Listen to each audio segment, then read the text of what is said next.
नमस्कार साथियों, हम चर्चा कर रहे हैं आरपीएससी द्वारा आयोजित लोक प्रशासन विषय के असिस्टेंट प्रोफेसर के पेपर 1 की आंसर की। आइए देखते हैं। अभिनव प्रकृति की संज्ञा जो है प्रशासकीय कानून को वो विलियम ए रॉबसन ने दी है। इसका करेक्ट आंसर ऑप्शन 2 रहेगा। इसके बाद में कुछ कथन दे रखे हैं नौकरशाही के बारे में वेबरियन मॉडल की, और पूछा गया है कि इनमें से कौन सा जो है वो इसकी आलोचना नहीं है। Weberian model cannot be applied to administration of different places and different times। ये जो कथन है ये अपने आप में ही गलत है, क्योंकि वेबेरियन मॉडल की खास बात ही यही है कि वो अलग अलग जगहों पर अलग अलग समय पर अप्लाई किया जा सकता है। जैसे कि हम देखते हैं भारत में, फ्रांस में, यूएसए में, यूके में, कनाडा में ज़्यादातर जो देश हैं उनमें कहीं ना कहीं वेबेरियन मॉडल की ही जो है काम में लिया जा रहा है एक स्तर पर। इसलिए ये कथन अपने आप में ही हमें गलत प्रतीत हो रहा है। इसके बाद में जो सेकेंड ऑप्शन है, official business and private affairs are strictly separate, ये आपका करेक्ट आंसर है, क्योंकि ये इसकी आलोचना नहीं है, ये इसके पक्ष में कहा गया कथन है। हालांकि जैसे हमने आपको बताया है कि ऑप्शन 1 भी जो है वो हमें डिफ़िकल्ट प्रतीत हो रहा है। उसका कारण ये है कि ये स्टेटमेंट अपने आप में गलत है। इसके बाद में आगे बढ़ते हैं क्वेश्चन नंबर 74 की तरफ। 73 को हम कहीं ना कहीं संशय की दृष्टि से देख रहे हैं, इसलिए हम इसे रिजर्व्ड ऑप्शन में रख रहे हैं। हालांकि फैक्चुअली अगर टेक्निकल उस पर देखा जाए तो इसका आंसर जो है वो सेकेंड ऑप्शन ही रहेगा। क्वेश्चन नंबर 74 की तरफ बढ़ते हैं। पूछा जा रहा है कि इनमें से कौन से प्रिंसिपल्स जो है साइंटिफिक मैनेजमेंट के वो एफ.डब्ल्यू. टेलर ने नहीं सजेस्ट किए हैं। तो डिस्कार्ड रेदर देन हार्मनी, सौहार्द के स्थान पर संघर्ष की बात टेलर ने नहीं की है, माफ़ कीजिएगा। ये जो बात है, ये जो कथन है ये उल्टा है। टेलर तो बात करते हैं हार्मनी की, तो ऑप्शन 2 जो है वो करेक्ट आंसर रहने वाला है। इसके बाद में पूछा गया है कि इनमें से कौन सा जो कथन है वो परफॉर्मेंस बजटिंग में इंक्लूड नहीं किया जाता है। It provides multiple alternative course of action, ये जो बात है ये गलत है। वो एक ही जो कोर्स ऑफ एक्शन है उसके बारे में बात करता है, उसके एम, ऑब्जेक्टिव्स और उसके फंक्शंस के बारे में बात करता है। The intent and aim for which money is needed, बिल्कुल उसमें बताया जाता है। आउटकम जो उसमें रियलाइज़ करना है वो भी बताया जाता है, और sums of money needed to carry out the programme वो भी बताया जाता है। तो ऑप्शन 1 जो है इसका करेक्ट आंसर रहने वाला है। उसके बाद आगे बढ़ते हैं। कहा गया है the civil service is a professional body of officials permanent paid and skilled. ये जो है हरमन फाइनल का कथन है, बहुत ही कॉमन क्वेश्चन है, ये बार बार रिपीट होता है। इसके बाद में पिफनर की बात की गई है। अकॉर्डिंग टू पिफनर इनमें से कौन सी जो है स्टाफ सर्विसेज नहीं होती है। तो पिफनर जो है जनरल, टेक्निकल और ऑक्सिलरी की बात करते हैं, पर उन्होंने एडवाइजरी स्टाफ की बात नहीं की है, इसलिए ऑप्शन 3 जो है वो करेक्ट आंसर रहेगा। इसके बाद में पूछा गया है which of the following approach is very relevant to study of complex public organisation that have huge diversified structure. तो ह्यूज डाइवर्सिफाइड स्ट्रक्चर के लिए जब आपको कॉम्प्लेक्स पब्लिक ऑर्गेनाइजेशन की बात करनी होती है तो आप बात करते हैं सिस्टम्स अप्रोच की कहीं ना कहीं। तो ऑप्शन 1 जो है आपका करेक्ट आंसर रहने वाला है। इसके बाद में क्वेश्चन नंबर 79 में पूछा जा रहा है कि कौन सा पेयर है जो है करेक्टली मैच नहीं किया गया है। तो साला प्रिज्मेटिक ब्यूरो की बात करता है, बिल्कुल। बाजार कैंटीन जो है इकोनॉमिक सीन की बात करता है प्रिज्मेटिक सोसाइटी में। पॉलीनॉर्मेटिव जो है वो अपने आप में मिथ सिस्टम है प्रिज्मेटिक सोसाइटी का। बट डिफ्रेक्टेड जो है, डिफ्रेक्टेड सोसाइटी में हाईली डिफ्यूज स्ट्रक्चर्स नहीं होते हैं, बल्कि फंक्शनली स्पेशलाइज स्ट्रक्चर्स होते हैं। हाईली डिफ्यूज जो है ये फ्यूज सोसाइटी का कैरेक्टरिस्टिक है। तो ऑप्शन 2 जो है ये आपका करेक्ट आंसर होगा। इसके बाद में पूछा जा रहा है कि इनमें से कौन से जो स्कॉलर्स हैं, इन्होंने जो भी इनकी किताबें हैं वो सही से मैच की गई हैं या नहीं की गई है। आपको पता है फ्रेडरिक्स जो है उन्होंने फ्रंटियर्स ऑफ डेवलपमेंट एडमिनिस्ट्रेशन लिखा है। इसी के साथ में माइकल ग्रोजियर ने द ब्यूरोक्रेटिक फेनोमेना लिखा है। तो ऑप्शन बी और डी जो है वो आपका करेक्ट आंसर हो जाएगा। उसके बाद पूछा गया है which one of the following is correct about generic management orientation of classical approach to public administration. Classical approach to public administration की जब बात की जाती है, आइए कथन जो दे रखे हैं उन्हें पढ़ लेते हैं एक बार। कार्यपालिका कार्यों के विकेंद्रीकरण पर जोर देती है। क्लासिकल में ऐसा कुछ नहीं होता है, तो ये तो हो नहीं सकता आपका आंसर। बाद में concern for human being as centre of analysis, ऐसा भी कुछ नहीं होता है क्लासिकल में। Use of traditional methods in organisation working, classical approach के अंदर, हाँ ये बात काफ़ी हद तक ठीक है। और application of the techniques of private management in public sector, तो बात की जा रही है जेनेरिक मैनेजमेंट ओरिएंटेशन की, तो ऑप्शन 2 जो है वो आपका करेक्ट आंसर हो जाएगा। ऑप्शन 2 आपका करेक्ट आंसर हो जाएगा। इसके बाद में एडमिनिस्ट्रेटिव लॉ जो है वो ब्रांच है पब्लिक लॉ की।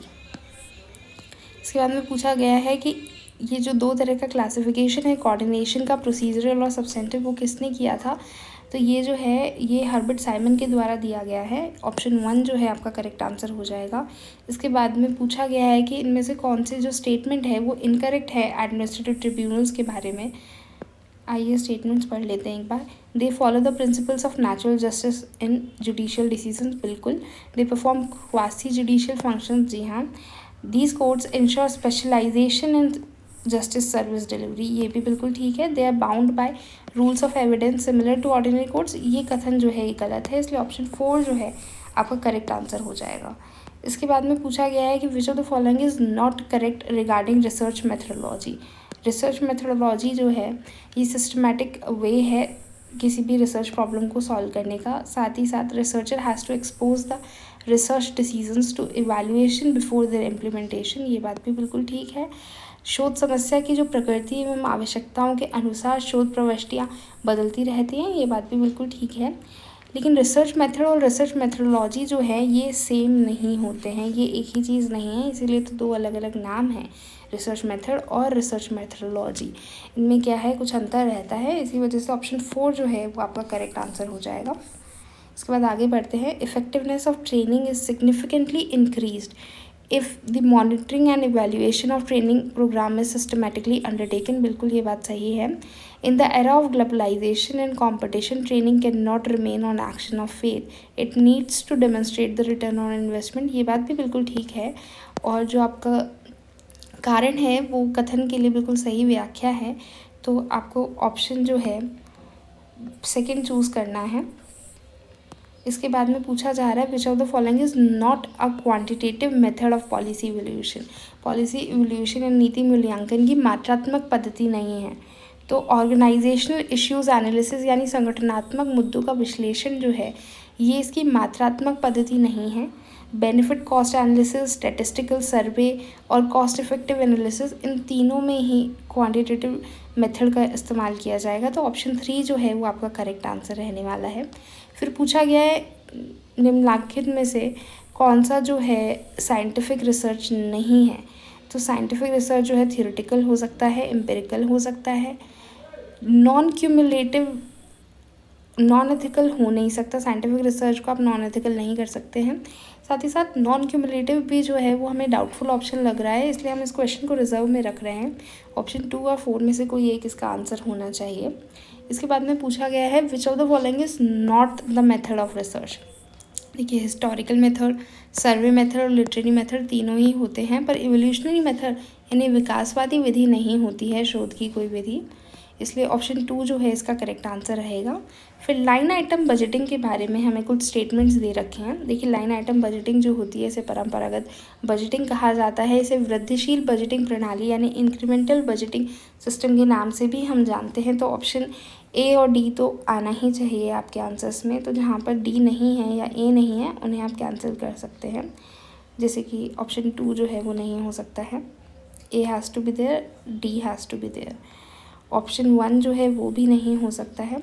अब बस हमें ऑप्शन बी को एग्जामिन करना है, it emphasises on the purpose of expenditure.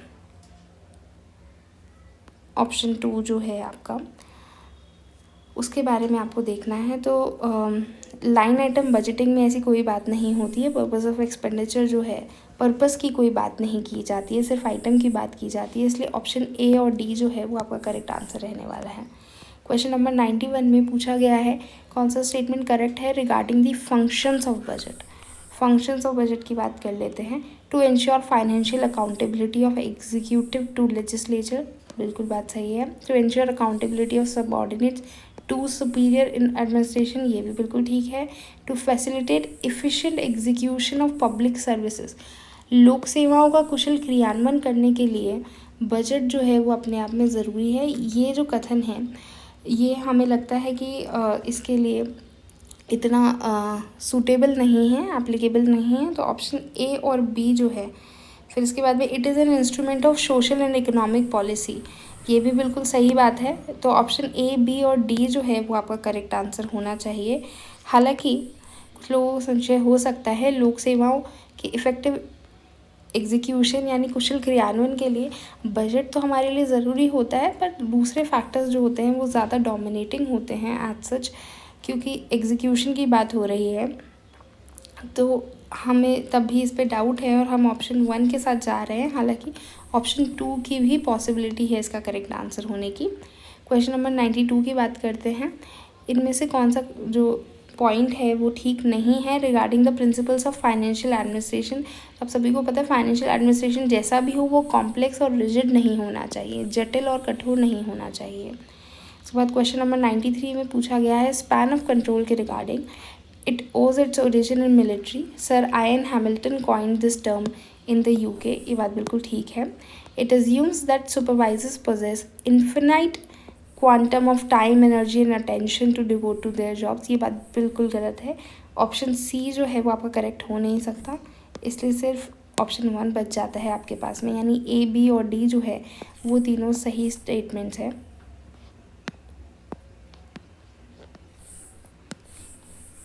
A, B और डी जो है वो तीनों सही स्टेटमेंट्स हैं। ऑप्शन सी आपका गलत हो जाएगा।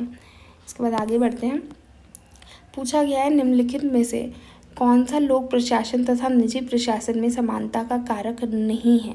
तो पब्लिक रिस्पॉन्सिबिलिटी जो है वो इसका करेक्ट आंसर हो जाएगा। Research and improvement, public relations, accounting and statistics and office management procedures, ये जो है दोनों में ही रहते हैं। फिर पूछा गया है कि निम्नलिखित में कौन सा बजट प्रणाली का सिद्धांत नहीं है। तो आपको कंसीशन चाहिए, आपको इकोनॉमी भी चाहिए, आपको क्लैरिटी भी चाहिए, आपको पीरियोडिसिटी यानी कि आवधिकता भी चाहिए। आपको पता है एनुअलिटी ऑफ बजट की जो हम बात करते हैं वो इसीलिए की जाती है कि पीरियोडिसिटी होती है बजट की। पर कंसीशन जो है ये गलत है, क्योंकि संक्षिप्तता नहीं चाहिए, बल्कि हमें तो बजट में डिटेल एक्सप्लेनेशन चाहिए। आप कौन सा खर्चा कर रहे हैं, कहाँ कर रहे हैं, क्यों कर रहे हैं, और फिर किस तरह के बजट की जो प्रणाली है वो हमने अपना रखी है, लाइन आइटम है, परफॉर्मेंस है, जिस भी तरह से उसकी रिक्वायरमेंट है वो भी आपको डिटेल में बतानी होती है। तो कंसीशन जो है यानी संक्षिप्तता जो है वो इसका करेक्ट आंसर नहीं हो सकता, मतलब वो इसका प्रिंसिपल नहीं हो सकता, इसलिए करेक्ट आंसर रहेगा 95 का ऑप्शन 2। इसके बाद में पूछा गया है कि कौन सी जो कैटेगरी नहीं है कंपैरेटिव पब्लिक एडमिनिस्ट्रेशन की अकॉर्डिंग टू फेरल हेडी। तो हमें पता है इंफॉर्मेशन एनर्जी मॉडल जो है टालकट पार्सन्स के द्वारा दिया गया है, यही आपका करेक्ट आंसर होने वाला है। फिर फीचर्स ऑफ एडमिनिस्ट्रेटिव ट्रिब्यूनल्स की बात की गई है। एडमिनिस्ट्रेटिव ट्रिब्यूनल्स जो हैं they are created by a statute, यानी कि संविधि के द्वारा बनाए जाते हैं। बिल्कुल all of them perform purely administrative functions, ये बात बिल्कुल गलत है, सेकंड ऑप्शन गलत हो जाएगा आपका। They are bound by evidence prescribe by civil procedure code, ये भी हमने आपको बताया था कि ये बात गलत है। तो ऑप्शन सेकेंड और थर्ड आपके कैंसिल हो गए, ऑप्शन 1 सिर्फ आपके पास बचता है, यानी सेकेंड ऑप्शन, केवल फर्स्ट जो है वो आपको चूज़ करना है। नेक्स्ट क्वेश्चन में पूछा जा रहा है कंपैरेटिव एडमिनिस्ट्रेटिव मूवमेंट के बारे में। वुडरो विल्सन को उनका फॉरमोस्ट थिंकर बताया गया है, बिल्कुल ठीक बात है। वुडरो विल्सन ने बात की थी कि अगर हम कंपैरेटिव एडमिनिस्ट्रेशन को नहीं पढ़ेंगे, हम दूसरे देशों के एडमिनिस्ट्रेशन को नहीं पढ़ेंगे, तो हम अपनी गलतियों से नहीं सीख पाएंगे और वही गलतियाँ जो है दोहराते रहेंगे। और it emphasise on comparative studies of administrative system in Europe and America. It focus on ideographic studies, ये बात बिल्कुल गलत है, सी ऑप्शन आपका हो नहीं सकता है। Ford foundation boosted the movement by it's financial assistance, ये बात बिल्कुल ठीक है, डी ऑप्शन आपका आएगा। तो ये आपका हो नहीं सकता है, ए आपका रहेगा, सी आपका बिल्कुल भी नहीं हो सकता। तो आपके पास में सिर्फ 2 ही ऑप्शन बच गए हैं, ए और डी, यानी थर्ड ऑप्शन जो है वो आपका करेक्ट रहने वाला है। Who is the disciplinary authority in respect of all Indian services.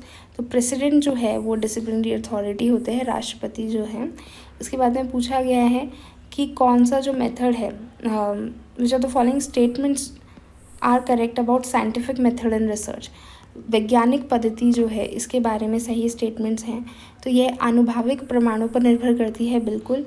ये रिलेवेंट कंसेप्ट्स यानी प्रासंगिक अवधारणाओं को उपयोग में लाती है। It is committed to subjective consideration only है, केवल व्यक्तिनिष्ठ सोच विचार के लिए प्रतिबद्ध है, ये स्टेटमेंट आपका गलत हो जाएगा। तो सी ऑप्शन हो नहीं सकता है।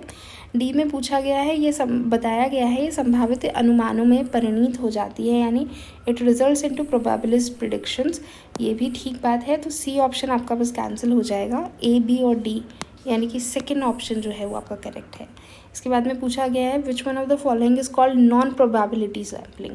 नॉन प्रोबेबिलिटी सैम्पलिंग बहुत ही कॉमन क्वेश्चन, कोटा सैम्पलिंग जो है वो आपकी गैर संभाव्यता प्रतिचयन है।